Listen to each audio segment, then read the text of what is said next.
Help me, কেউ বিপদে আছে স্যার, প্লিজ হেল্প মি। এক মিনিট দাঁড়ান, প্লিজ প্লিজ রিল্যাক্স, এক মিনিট। এখানে বসুন please save her life, please. আপনি সেভ হার এক মিনিট, লাইফ। আমি বসুন আগে প্লিজ। এই নিন।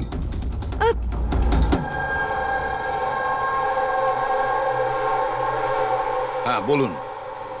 স্যার স্যার, আমি মেন্টাল হেলথ ফাউন্ডেশনের suicide হেল্পলাইনের volunteer.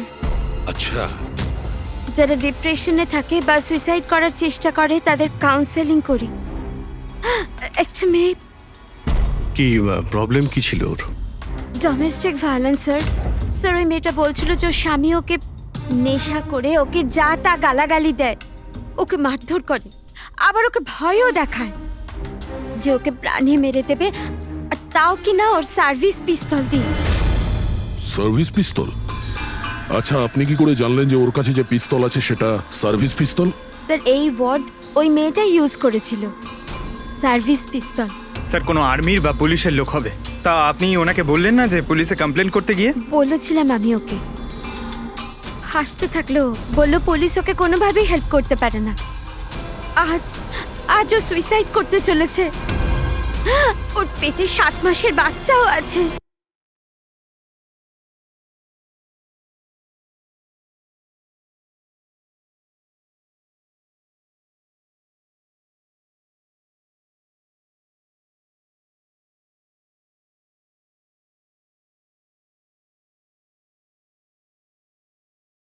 Please save her life, please আপনি সেভ হার এক লাইফ। মিনিট, আমি বসুন আগে প্লিজ। এই নিন।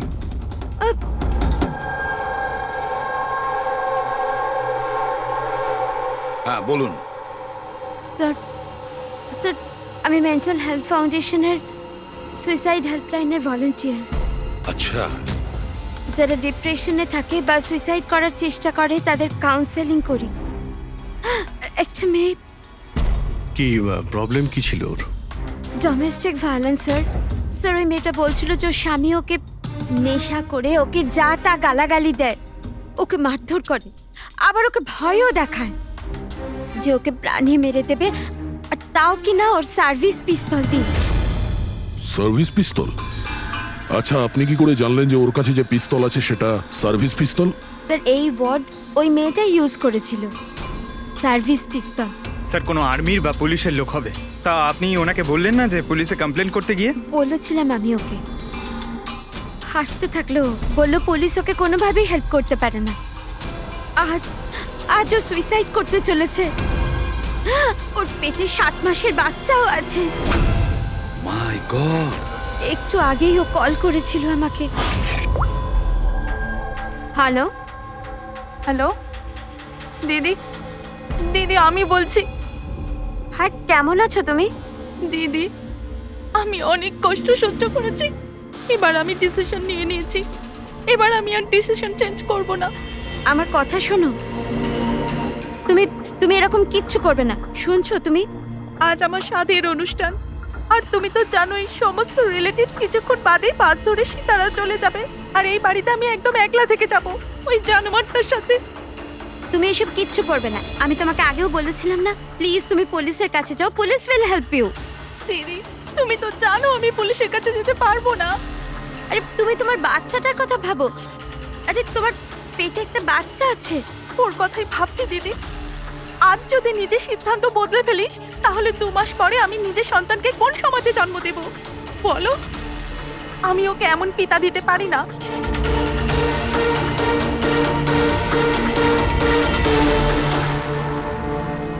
আচ্ছা, আপনি কি ওনার নাম্বারটা দিতে পারবেন?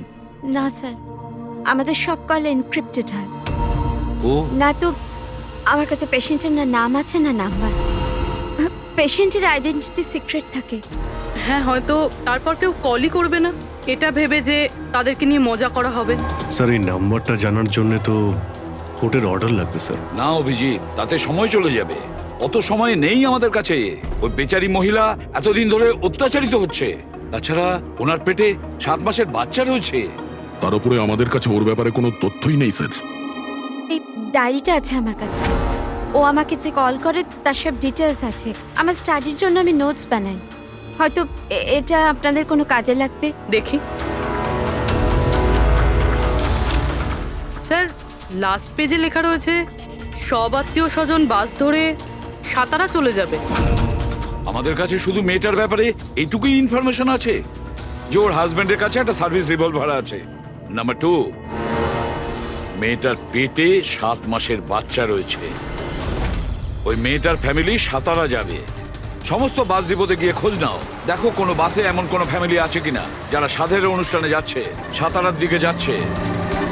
শহরের যত গাইনোকোলজিস্ট আছে প্রত্যেকের লিস্ট বের করো, আর দেখো এমন কোন পেশেন্ট আছে যে 7 মাসের প্রেগনেন্ট। স্যার, এটাই শেষ বাস ডিপো যেখান থেকে সাতারার বাস যায়।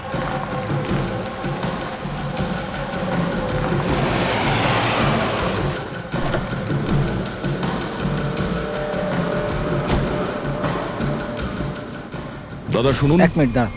আজ দুপুরে এখানে এই ডিপো থেকে সাতারার বাস ছাড়ার কথা ছিল না? না, একটা বাস তো যাওয়ার কথা ছিল, কিন্তু 1 ঘন্টা আগে। আসলে ইঞ্জিনটা খারাপ হয়ে যাওয়াতে লেট হয়ে গেছে। সেই বাসটা কোথায় আছে? ওই যে ওই বাসটা। এইটা? এটা? হ্যাঁ হ্যাঁ। আচ্ছা, আপনারা সাতারা যাচ্ছেন তো? হ্যাঁ। হ্যাঁ, কেন? আপনারা কি এখানে সাধের অনুষ্ঠানে এসেছিলেন? হ্যাঁ, কিন্তু আপনারা কারা? দেখো, আমরা সিআইডি থেকে আসছি। এই 7 টাকার ছিল। আমার আত্মীয় নয়নার, কিন্তু কি হয়েছে? এই নয়না কোথায় থাকে? ওর ঘরের অ্যাড্রেসটা দাও তো। B200 Shantinivas Versova. Thank you, thank you. হ্যাঁ দয়া। এই ডিপোতে একটা ফ্যামিলি পাওয়া গেছে। হ্যাঁ, ওরই ফ্যামিলি। আর মেয়েটার নাম হলো নয়না। ঠিকানা হলো B200 শান্তিনিবাস বার্সোবা। আচ্ছা, তাই নাকি? ভাই, গাইনোকোলজিস্ট আমাদের এই অ্যাড্রেসে দিয়েছেন। তুমি ওখানে পৌঁছো, আমরা ওখানেই যাচ্ছি। ঠিক আছে, আমরা পৌঁছাচ্ছি। ওকে। বাস্তবা।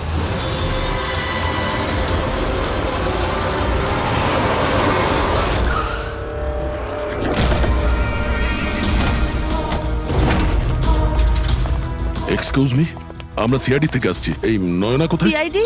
হ্যাঁ। স্যার, ওপরে গিয়ে ডান দিকে। কিন্তু কি হয়েছে? কি হয়েছে স্যার?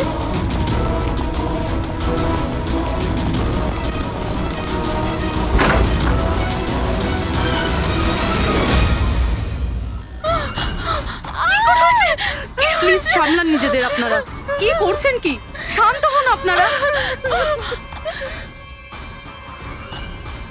এটা কি হয়ে গেল? ও সুইসাইড করেই নিল। গুলি চিনের নিচের থেকে উপরের দিকে গেছে। স্যার অনেকটা রক্ত বেরিয়েছে। মনে হচ্ছে অনেকটা সময় কেটে গেছে। পিছনে সরো। কি হলো? দাদা দেখ, দাদা। নয়না,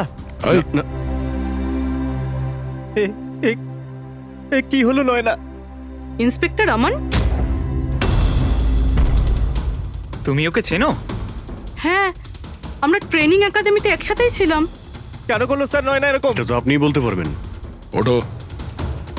ওকে টর্চার করতে, মারতে, হ্যাঁ, ভয় দেখাতে, হুমকি দিতে কি এক্সপেক্ট করেছিলে তুমি? কি করতে? হ্যাঁ, অ্যাটেম্পট অফ সুইসাইডের জন্য তুমি জেলে যাবে। স্যার, এটা কি বলছেন আপনারা? দাদা এরকম করতে পারে না। স্যার, আপনারা এটা ঠিক করছেন না। প্লিজ এরকম করবেন না।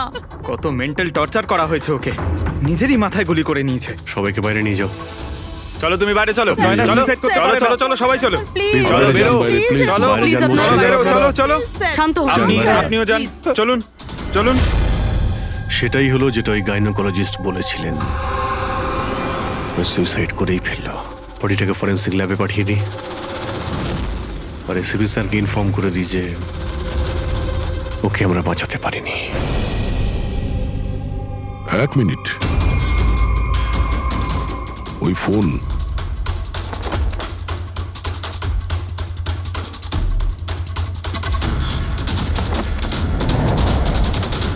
কিন্তু কোথায় যেতে পারে? আচ্ছা, ওনার ফোন কি কেউ দেখেছেন কোথাও? আপনি জানেন? কেউ দেখেছেন কি? হ্যাঁ, স্যার, আমি ফোন করছি ওর নাম্বারে।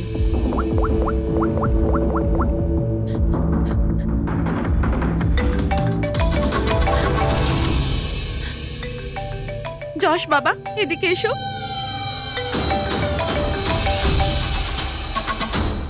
ফোন তোমার কাছে দাও।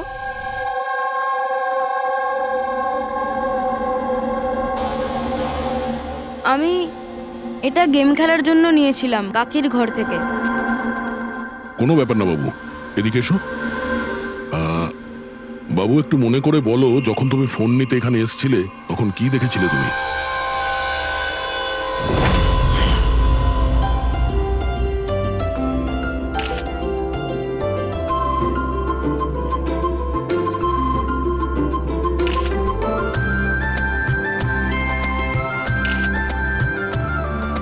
নয়না কত খুশি লাগছে তাই না? কাকি আমার সাথে মোবাইলে গেম খেলবে? গেম? এখন এখন তো এত লোকজন আছেন আর আমার ফোনটাও আমার ঘরেই পড়ে আছে, তো এখন তো খেলতে পারবো না, কিন্তু পরে খেললে হবে। হ্যাঁ। এখন না, তুমি গিয়ে ফ্রেন্ডসদের সাথে খেলো, ওকে? ঠিক আছে। যাও। আরে দাদা, বৌদির সাথে গিয়ে ফটো তুল না। হ্যাঁ আমি যাচ্ছি।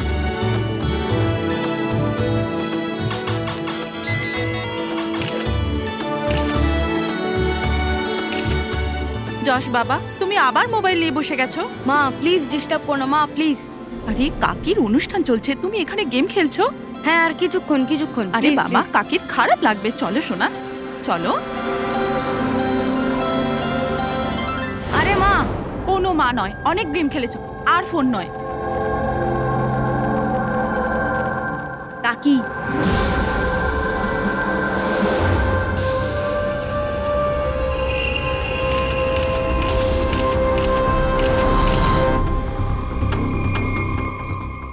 কাকির ফোন কোথায় থাকতে পারে? হ্যাঁ,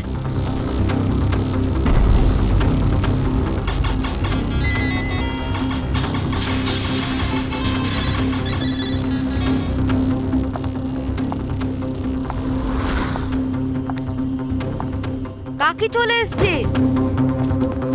কিন্তু এরপর তুমি ফোনটা ফেরত কোথা থেকে পেলে? এখানে বাইরে পড়েছিল।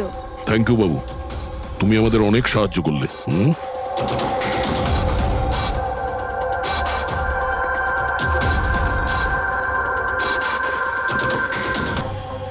তুমি নিজে একজন পুলিশ অফিসার, তুমি তো জানো যে আমরা ইন্টারোগেশন কি করে করি। স্যার স্যার আমি ওকে ট্রেনিং এর সময় থেকে চিনি। He is one of the best officers. Sir sir আমার মনে হয় না ও এরকম করতে পারে। মানুষ পাল্টে যায় পুরবী, সব এভিডেন্স ওর বিরুদ্ধে, আর সেটা তুমি খুব ভালো করে জানো। স্যার আমার বিশ্বাসই হচ্ছে না যে আপনারা সবাই এটা ভাবছেন যে আমি নয়নার ওপরে হাত তুলেছি। খুব ভালোবাসতাম স্যার আমি ওকে, ওর সন্তানের বাবা হতে চলেছিলাম স্যার আমি। আর আমি ওকে কি করে? হ্যাঁ, তুমি ওকে টর্চার করেছো, আর সেই জন্য বেচারি ডিপ্রেশনে চলে গেছিল। ভুল বুঝছেন স্যার আপনি, ও ডিপ্রেশনে ছিলই না। সবসময় ও হাসি খুশি থাকতো, সবসময় আনন্দে থাকতো। মানে ও সুইসাইড কি করে করতে পারে স্যার? আরে তাহলে সে মেন্টাল হেলথ ফাউন্ডেশনে বারবার ফোন কেন করতো? বিগত কয়েক মাসের মধ্যেই 10টা কল। আমার এই বিষয়ে কোনো আইডিয়া নেই। কল করে উনি হয়তো ডিলিট করে দিতেন, সেই জন্য হয়তো আপনার কোনো আইডিয়া নেই। স্যার, দাদা এরকম করতে পারে না, ও তো নয়নাকে খুব ভালোবাসতো, আর নয়না তো খুশিই ছিল। যদি তোমার স্ত্রী খুশিই ছিল, তাহলে ও হেল্পলাইন নাম্বারে ফোন করে কেন বলেছে যে তুমি ওকে টর্চার করো, ওকে ওকে মারো, ওকে ধাক্কা দাও? কেন আমান, উত্তর দাও। পুরবী, ওর কাছে কোনো উত্তর থাকলে তো দেবে। ওর টর্চারের কারণে বেচারি ডিপ্রেশনে চলে গিয়েছিল, আর তারপরে ও সুইসাইড করে। ডিপ্রেশনে প্রায়শই কোনো লোক নিজের দুঃখের কথা শেয়ার করে না। হতে পারে এর জন্যই নয়না যে কতটা প্রবলেমে ছিল কেউ কিছু জানতেই পারেনি। পুরবি, অ্যাটলিস্ট তুমি তো আমাকে বিশ্বাস করো। You know me well. Nayna কখনো সুইসাইড করতে পারে না, কখনো সুইসাইড করবে না। ব্যাস, নিয়ে যাও একে। চলো। আপনি আমার কথাটা তো শুনুন, নয়না কখনো সুইসাইড করতে পারে না। চলো স্যার আমার কথাটা চলো, শুনুন স্যার, চলো। নয়না সুইসাইড করেনি। স্যার আমার কথাটা শুনুন স্যার একবার।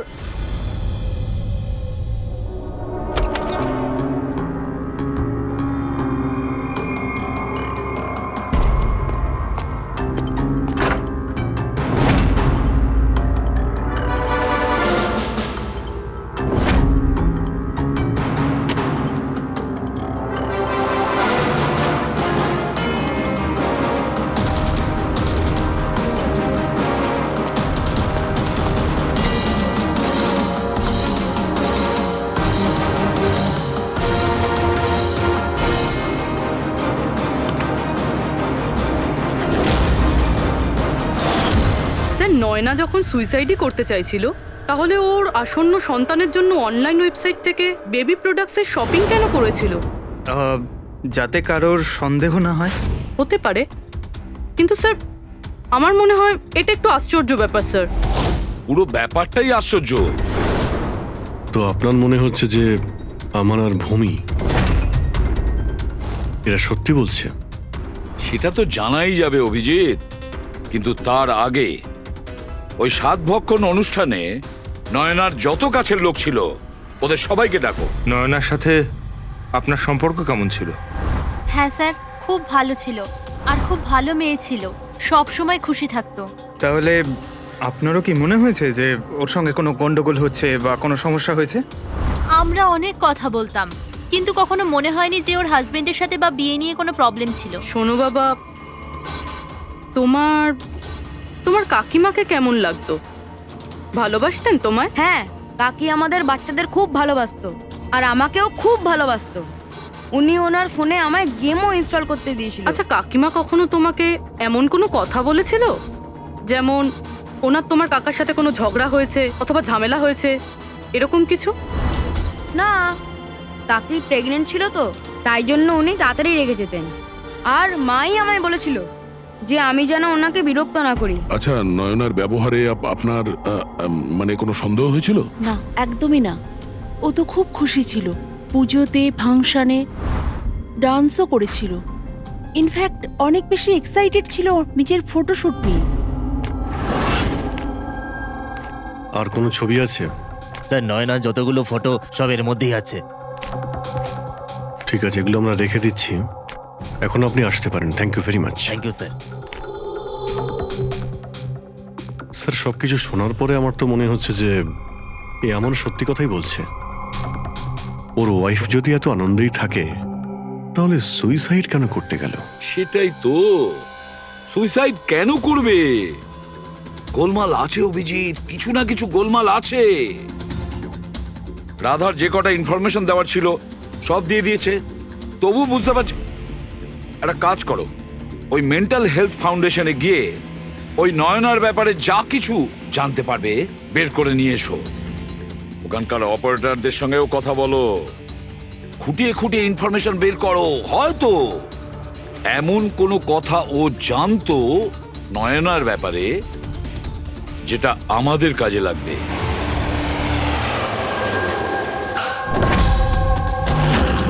আমরা সিআইডি থেকে আসছি, আপনাকে কিছু জিজ্ঞাসাবাদ করব। এই নাম্বারটা থেকে আপনার ফাউন্ডেশনে একজন লেডি ফোন করতেন, উনি সুইসাইড করেছেন। এর পুরো ইনফরমেশন চাই আমাদের। কবে কল করেছিল, কতবার করেছিল, কখন করেছিল, পুরো ডিটেল। আমি এক্ষুনি চেক করছি।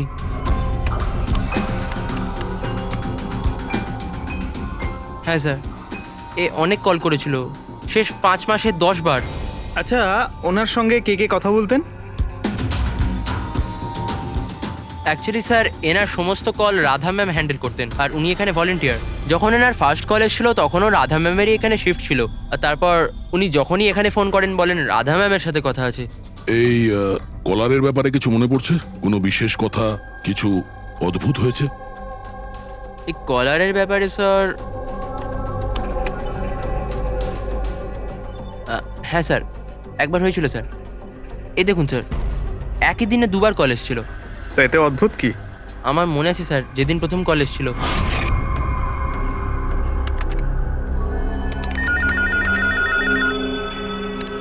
Hello, how may I help you? Hello, আমি রাধা ম্যাডামের সাথে কথা বলতে চাই। হ্যাঁ শিওর। হ্যালো রাধা ম্যাম, আপনার জন্য কল। কিছুক্ষণ বাদে ওই নাম্বারটা থেকে আবার কল এসেছিল। Hello, how may I help you? Hello, আমি নয়না বলছি। আর কিছুক্ষণ আগে আমার নাম্বার থেকে আপনার কাছে কল এসেছিল আর 7 মিনিট কথাও হয়েছে। আপনি প্লিজ আমাকে বলবেন আপনি কোথা থেকে বলছেন? ম্যাম, এটা মেন্টাল হেলথ ফাউন্ডেশনের হেল্পলাইন নাম্বার। আমরা সেই সমস্ত মানুষের হেল্প করি যারা ডিপ্রেশনে পড়ে সুইসাইড করার চেষ্টা করে। What? Suicide helpline? Yes ma'am. অন্য কলাররা স্যার নিজের নাম কখনোই বলে না, কিন্তু ইনি প্রথমে নিজে থেকেই বলে দিলেন। স্যার, নয়না নিজের নাম কখনো রাধাকে বলেনি, তাহলে ও হঠাৎ করে বলতে যাবে কেন? আমরা এই নম্বরের কল হিস্ট্রিটা চাই। 1 মাস আগে নয়নার ফোন থেকে কেউ একজন হেল্পলাইনে ফোন করেছিল, আর এই হলো তার রেকর্ড।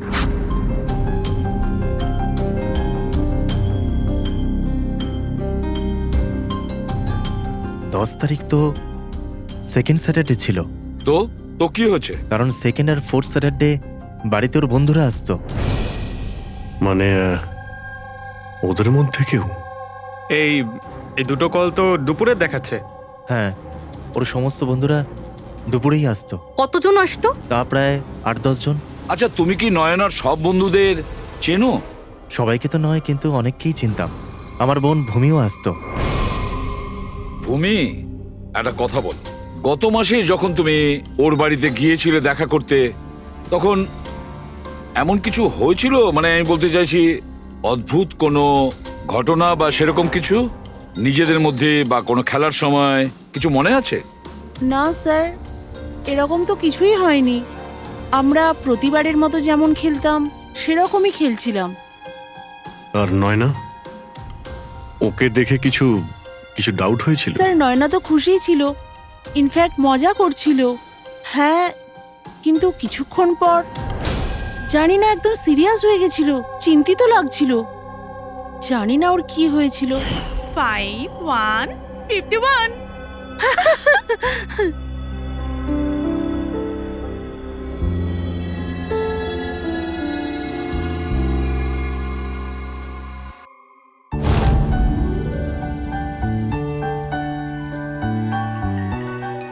মনে হচ্ছে এর যে হবু বাচ্চা হবে না, সে খুব লাকি। হ্যাঁ রে, নয়তো আগে কখনো নয়না জিততো না। ওহো, মনে হচ্ছে কেউ জেলাস হচ্ছে। আরে নয়না, দাদাকে একটা ফোন করো না, রাতের অর্ডারের জন্য একবার মনে করিয়ে দাও না। ফোন কোথায় আমার? আরে একটা কাজ করো, নাও আমার ফোন থেকে কথা বলো। হ্যালো, বিকেলে না প্লিজ খাবার অর্ডার করে দিও। না না, শুধু এটাই মনে করানোর ছিল। এই নাও, কিন্তু আমার ফোন কোথায়? আর আমি বুঝতে পারছি না, এখানেই রেখেছিলাম। নয়না, ওই যে তোমার ফোন ওখানে টেবিলের উপর। ওখানে কে রাখলো? আমি তো ওখানে তুই ফোন রেখেছিস রাখিনি। হয়তো। না यार, আমার মনে আছে আমি রাখিনি।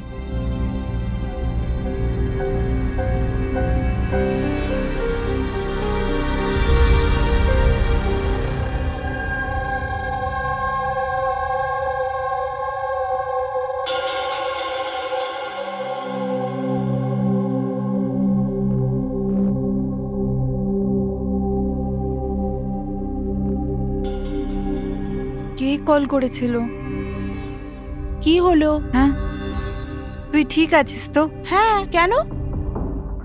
জানবি, তোর কোনো টেনশন নেই তো? না, কোনো প্রবলেম নেই। কেন? তোদের যদি কোনো প্রবলেম থাকে তো প্লিজ আমায় বলিস। কেমন প্রবলেম? কি বলছিস তুই? তোর কি হয়েছে হঠাৎ করে? আরে কিছু হয়নি, প্রেগন্যান্সির মধ্যে এরকম মুড সুইংস হয়ে থাকে, এটা একটা ন্যাচারাল ব্যাপার।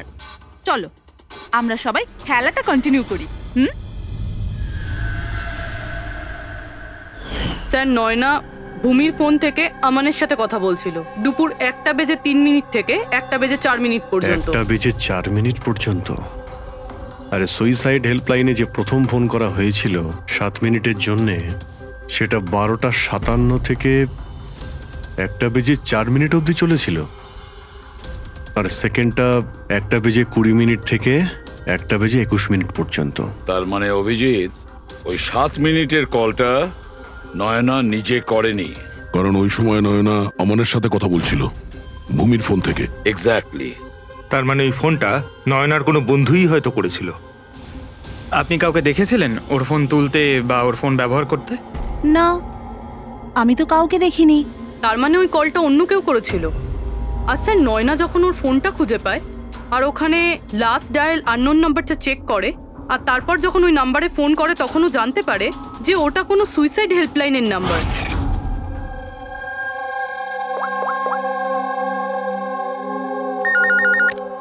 Hello, how may I help you? Hello, আমি নয়না বলছি। কিছুক্ষণ আগে আমার নাম্বার থেকে আপনার কাছে কল এসেছিল, আর 7 মিনিট কথাও হয়েছে। আপনি প্লিজ আমাকে বলবেন আপনি কোথা থেকে বলছেন? ম্যাম, এটা মেন্টাল হেলথ ফাউন্ডেশনের হেল্পলাইন নাম্বার। আমরা সেই সমস্ত মানুষের হেল্প করি যারা ডিপ্রেশনে পড়ে সুইসাইড করার চেষ্টা করে। হোয়াট? Suicide helpline? এটা জানতে পেরে ও চিন্তায় পড়ে যায় আর ভাবতে আরম্ভ করে সুইসাইড কে করতে চায়।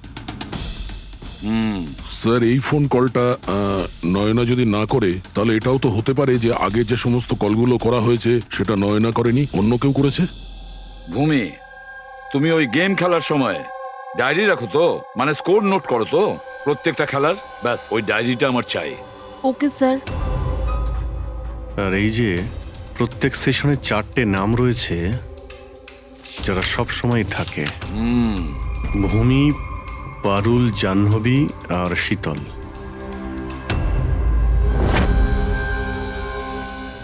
রাধা, একবার চেষ্টা করে দেখো, এই 3 জনের কথা শোনো। দেখো এই 3 জনের মধ্যে কেউ কি তোমার সঙ্গে কথা বলেছিল? আমি এসব কেন করব? আমি আমার লাইফে খুব খুশি। আমি সুইসাইড কেন করব? যদি আমি ফোন করতাম তো নিজের ফোন থেকে করতাম, নয়নার ফোন থেকে কেন?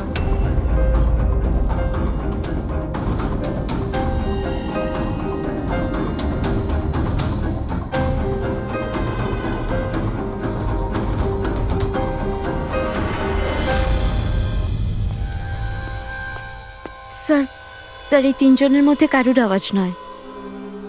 স্যার, হ্যাঁ, এই 3 জন তো না বলছে, শুধু শীতল বাকি আছে। ওর ব্যাপারে কিছু জানতেই পারছি না। কিছু জানতে পারোনি মানে কি বলতে চাইছো? স্যার, এই 3 জনের মধ্যে কেউ শীতলকে চেনেই না। জাহ্নবী বলল শীতলের সাথে নয়নার গাইনোকোলজিস্টের চেম্বারে দেখা হয়েছিল আর ওখানে ওদের বন্ধুত্ব হয়ে যায়। শীতলকে এদের মধ্যে কেউই পার্সোনালি চেনে না। কোনো ব্যাপার না, ওই 3 জনের হেল্প নিচ্ছি আমরা। এবার শীতলের স্কেচ করাবো আমরা, তারপরে দেখবো।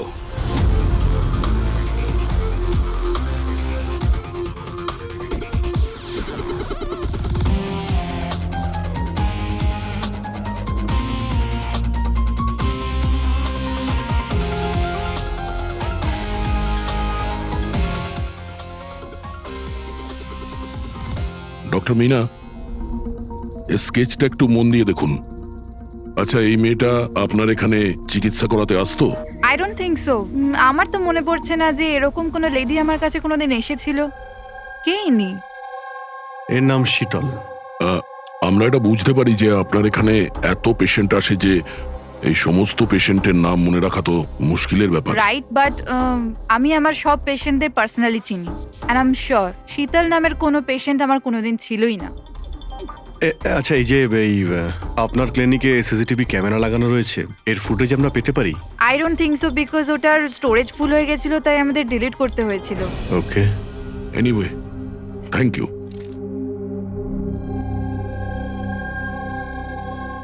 মনে হচ্ছে এই শীতল কোনোদিন পেশেন্ট ছিলই না, শুধুমাত্র নয়নার সঙ্গে বন্ধুত্ব করার জন্য এসেছিল এখানে।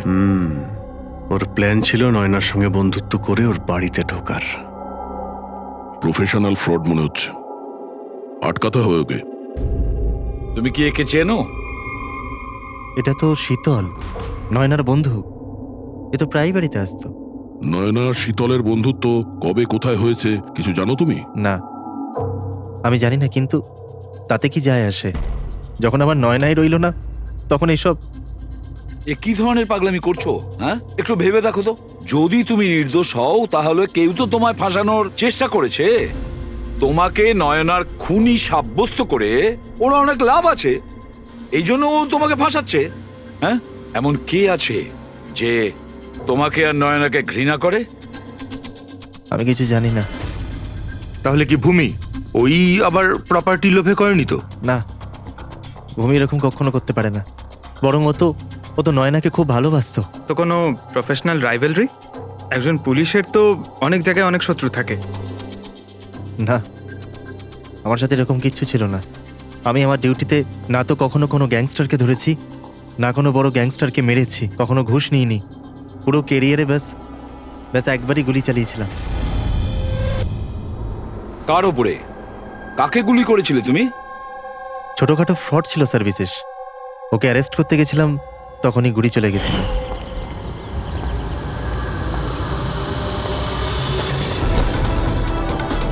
এই বিশেষ খবরদার ইন্সপেক্টর।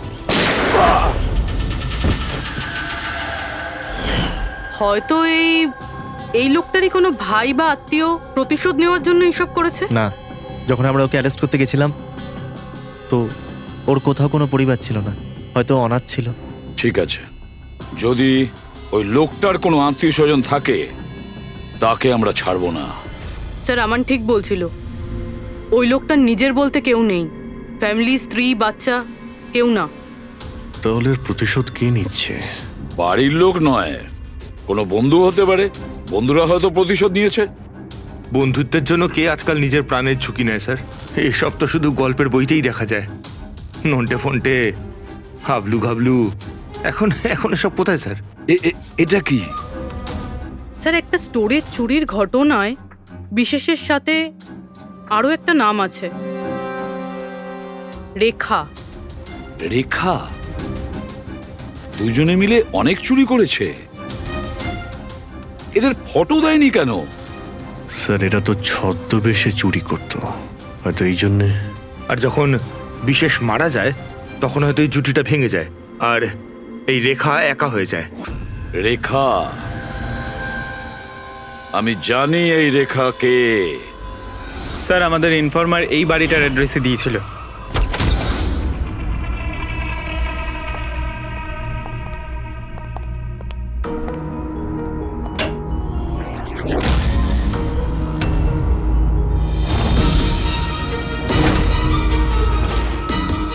দেখো একটু।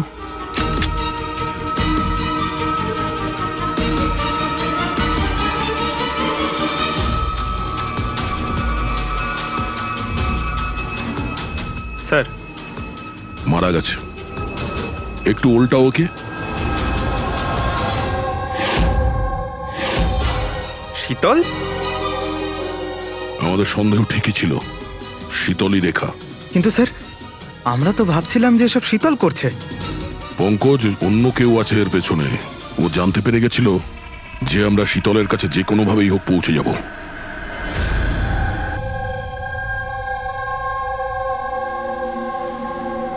সারিকা, এর ঘাড়ের পেছনের দিকে এইখানে ক্ষত আছে। এইখানে ক্ষত মানে হচ্ছে যে খুনি ওর পেছনের দিকে দাঁড়িয়েছিল। দেখো, এইখানে ছুরির ক্ষতটা আছে, তবে খুনিকে পেছনের দিকে দাঁড়িয়ে থাকতে হবে, তবেই এই আঘাতটা করতে পারবে, রাইট? হ্যাঁ স্যার, আর আমার মনে হয় ও হয়তো খুনিকে চিনতো, কারণ এই ক্ষতটা ছাড়া সারা শরীরে আর কোনো আঘাতের চিহ্ন খুঁজেই পাইনি। রাইট রাইট, সেটাও হতে পারে। তবে একটা কথা ঠিক, ও খুনিকে চিনতো বা চিনতো না, তবে একটা কথা ঠিক যে খুনি ওর পেছনে খুব কাছেই দাঁড়িয়েছিল। দেখো, এত জোরের সঙ্গে এই ছুরিটাকে ব্যবহার করা হয়েছিল যে খুব কাছেই দাঁড়িয়ে থাকতে হবে, তবেই জোরে মারতে পারবে। আর একটা কথা, এই যে ক্ষতটা আছে সেটা বলছে যে কেউ নিজের বাঁ হাতটা ব্যবহার করেছিল, কারণ যদি ডান হাত দিয়ে ছুরিটা মারা হতো তাহলে ক্ষতটা এই অ্যাঙ্গেলে হতো না। এক্ষেত্রে বাঁ হাতটা ব্যবহার করা হয়েছে। হ্যাঁ স্যার, তার মানে খুনি ডেফিনেটলি লেফট হ্যান্ডেড, তাই তো? একদম, এই খুনি লেফটি। আর দেখো, আর একটা কথা, এত জোর দিয়ে এটা ব্যবহার করা হয়েছে। সাপোজ ধরো কোনো ডান হাতি লোক বাঁ হাতে ছুরিটা নিয়ে ব্যবহার করলে তাহলে এত জোরে আঘাতটা করা সম্ভব নয়। এটা সেই করতে পারে যে বাস্তবে একজন লেফটি, নেটা। রাইট। খুনি একজন লেফটি, এটা একটা বড় ক্লু। এবার বলে দিও নাকে জনাব এসিপি সাহেবকে।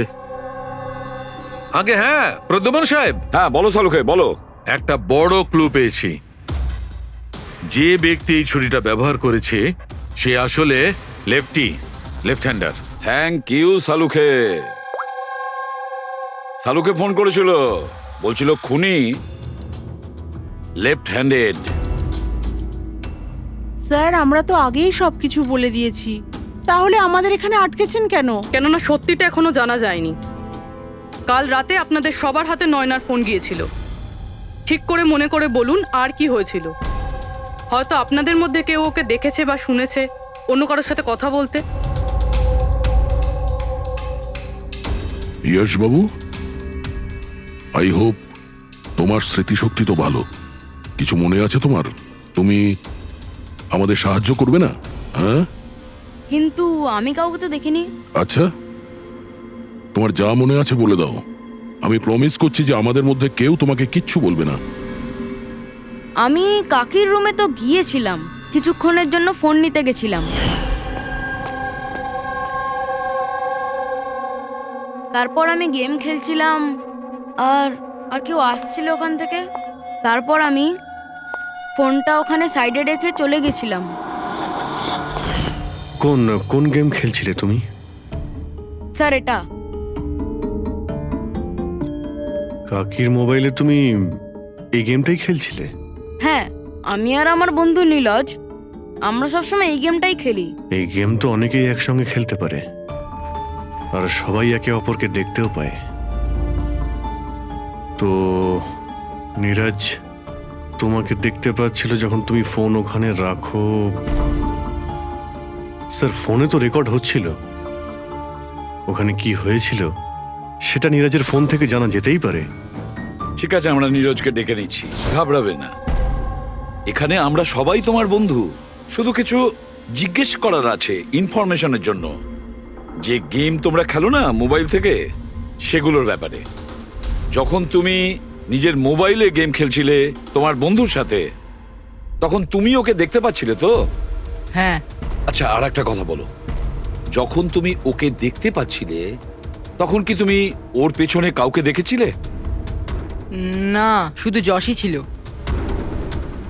1 মিনিট স্যার, যখন যশ ফিরে এলো না ততক্ষণ স্ক্রিন লক হয়নি।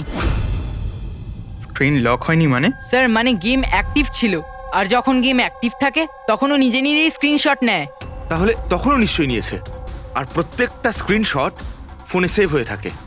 হ্যাঁ স্যার। দাও, তোমার ফোনটা দাও।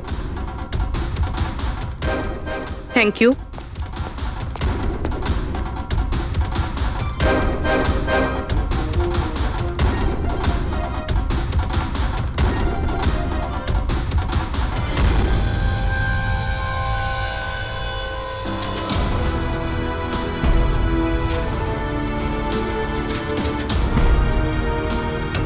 এটা কে? এটা এটা নয়না তো নয়। না, এটা নয়না নয়।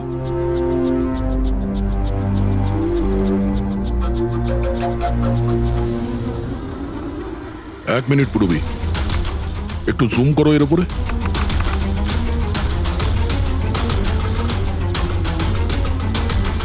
মেহেন্দি আর লেফট হ্যান্ডে এর হাতে মেহেন্দি এইভাবে কেন রয়েছে? সেটা এই কারণে অভিজিৎ, কারণ এই হাতটা যে মহিলা, সে মহিলা ওখানে বাকি সবাইকে মেহেন্দি পড়াতে এসেছিল, আর ও লেফট হ্যান্ডেড। সবার আগেও শীতলকে দিয়ে হেল্পলাইনে ফোন করায়। রাধাকে একটু কলটা ট্রান্সফার করুন না প্লিজ। হ্যাঁ, শিওর।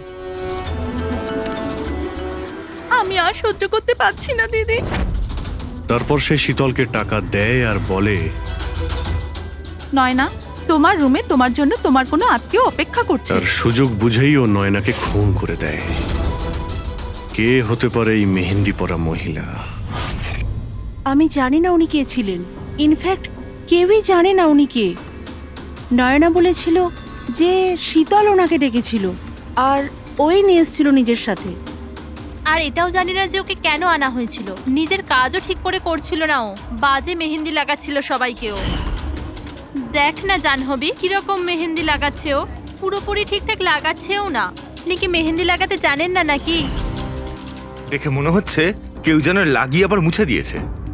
ও মেহেন্দি এত খারাপ করে লাগাচ্ছিল, তাহলে শীতল ওকে পাঠালো কেন? সবারই সন্দেহ হবে। কে হতে পারে? আমি জানি স্যার, ও আমাদের চোখের সামনেই ছিল।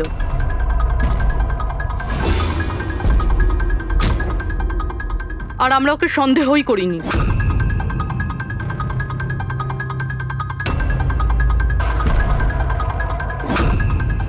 আপনি সামনে আসুন।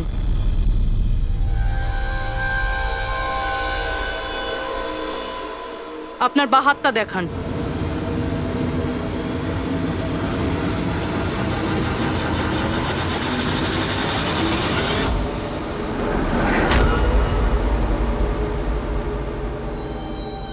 এই দেখুন স্যার।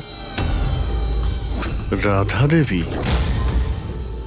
স্যার আমি এনার ওই ডায়েরি অনেকক্ষণ ধরে দেখেছি। ওতেও কালি এভাবেই ছড়িয়েছিল যেভাবে ওনার মেহেন্দি রয়েছে। যারা লেফট হ্যান্ডেড হয় তারা যখন কোনো কাগজে লেখে তখন এইভাবেই লেখে, আর যা কিছু আগে লেখা ছিল তার ওপরেই ওর হাতটা ঘষে যায়, ফলে ওই কালি বা রং হাতে লেগে যায় যেভাবে রাধার হাতে লেগে আছে, তাই না? কেন মারলে তুমি নয়নাকে? কি ক্ষতি করেছিল তোমারও? হ্যাঁ, কারণ তুমি আমার বিশেষকে মেরেছিলে। তুমি আমার বিশেষের প্রাণ নিয়েছিলে। আমি বিশেষকে ভালোবাসতাম।